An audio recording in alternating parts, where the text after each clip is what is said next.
समजत होतं आपण जे तिच्यासाठी करतोय ते चुकीचे तर नाही, साफ गुन्हा आहे. पण नाईलाज होता. त्याचा बापाच्या प्रॉपर्टीसाठी नाही तर बापाच्या प्रेमासाठी.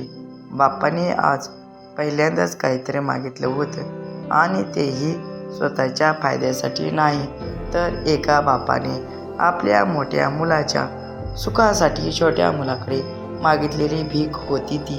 म्हणत नसूनही त्याने बापाच्या खुशीसाठी हे आव्हान स्वीकारले. पण आणि महिनाभर तिला भेटायला लागला. चांदण्या रात्री तिचा तो उजळलेला चेहरा पाहायला मिळणं त्याचंही सौभाग्यच म्हणायचं, जे काम गेल्या वर्षभरात झालं नव्हतं. आज त्याला बापाच्या इच्छापोटी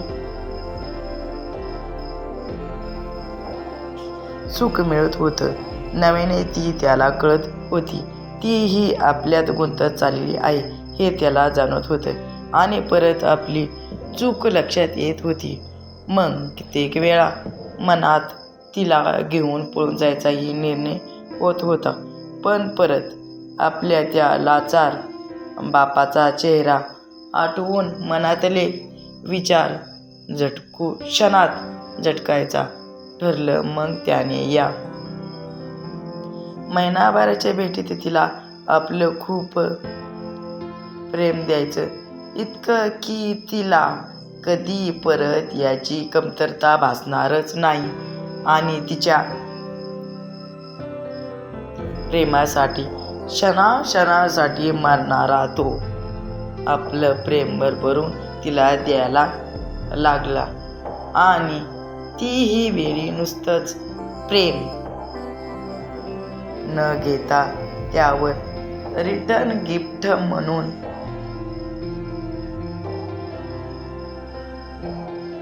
तितकंच भरभरून प्रेम द्यायला शिकली त्याच्यावर. लग्नाच्या आदल्या रात्री मात्र त्याला असह्य होत होतं. प्रेम आहे आपल्यावर, संसार हा काय भातुकलीचा खेळ आहे का? आज एकाबरोबर खेळायचा आणि उद्या दुसऱ्याबरोबर. तिला दुसऱ्याच व्यक्तीची उष्टी हळद लागताना पाहून तर तो कोलमडून गेला होता आणि मनावर परत प्रेम त्याचं जिंकलं. तसाच तो खूप दारू पिऊन बापाच्या खोलीत गेला आणि बापाला बोलायला बळ हवं होतं ना अंगात. त्यामुळे दारूच्या थेंबालाही न स्पर्श करणारा तो आज आपल्या प्रेमासाठी तेही करायला गेला आणि बापासमोर खरं काय ते सांगून टाकलं. आणि मीच लग्न करणार अशी धमकी वजा त्यांनी आपले मत मांडले, जे बापाने हाणून पाडलं. कान उघडणी करून की घराबाहेर पड. तो पडलाही असता पण आपल्या मोठ्या भावाकडे पाहिले, जो नुकताच खोलीत आला होता आणि ह्याचं बोलणं टुकूर टुकूर पाहत होता आपल्या त्या अनिमिष डोळ्यांनी. आणि परत एकदा त्याचं प्रेम हरलं. त्याने माघार घेतली आणि आज आपल्याच प्रियेशी व आपल्याच सख्या भावाच्या लग्नाला तो हजर झाला. मनात कितीही दुःख असलं तरी कदाचित बाबा बोलतो तसंच हीच आपल्या भावाचं दुःख कमी करेल, आपल्या भावाला कायम सुखी ठेवीन हे पटल्याने ही तर शुद्ध फसवणूक आहे. तिने त्या मुलाच्या मुंडवळ्या काढून त्याच्याकडे रडत रडतच पाहून ती म्हणाली,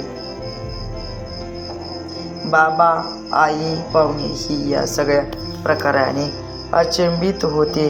मिस्टर सानीने गुन्हा केला हे त्यांना कळत होतं, कारण दाखवताना एक मुलगा आणि लग्नाच्या बोहल्यावर दुसराच, आणि तोही असा मनोरुग्ण. हो, विहान तिचा आता झालेला नवरा वेडसर होता. वेडसर म्हणण्यापेक्षा त्याचं शरीर वाढत गेलं होतं, पण बुद्धी 10 वर्षाच्या मुलाची असावी तशीच होती. मिस्टर सानींनी हात जोडले आणि आपली व्यथा मांडली. हिला त्यांनी एकदा रस्त्यावर भांडताना पाहिलं होतं. एका वेड्याला सगळी दगडी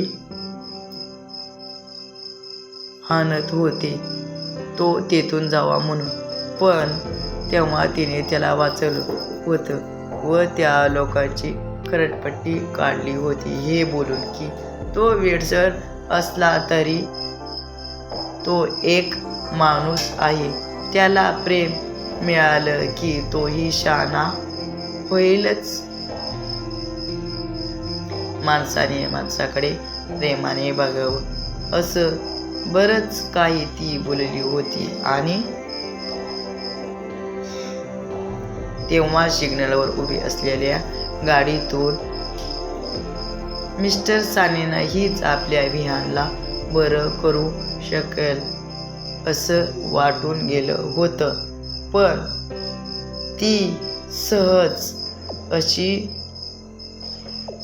सून बनेल याची शाश्वती नसल्याने त्यांनी हा प्लॅन केला होता. देवांगला समोर केलं आणि तिचा व तिच्या लोकांचा होकार मिळवला. हो, माहीत आहे, असं मी वागून तुमच्याशी चूकच केली आहे, पण वचन देतो या पोरीला माझ्या घरात कसलीच कमतरता भासणार नाही. तिला हवं ते हवं तेव्हा मिळेल. तिच्या पायात सुख लोटांगण घेत असेल. कथा कशी वाटली कमेंट करून नक्की सांगा. व्हिडिओ जर आवडला असेल तर व्हिडिओला लाईक करा, शेअर करा, सबस्क्राईब करा.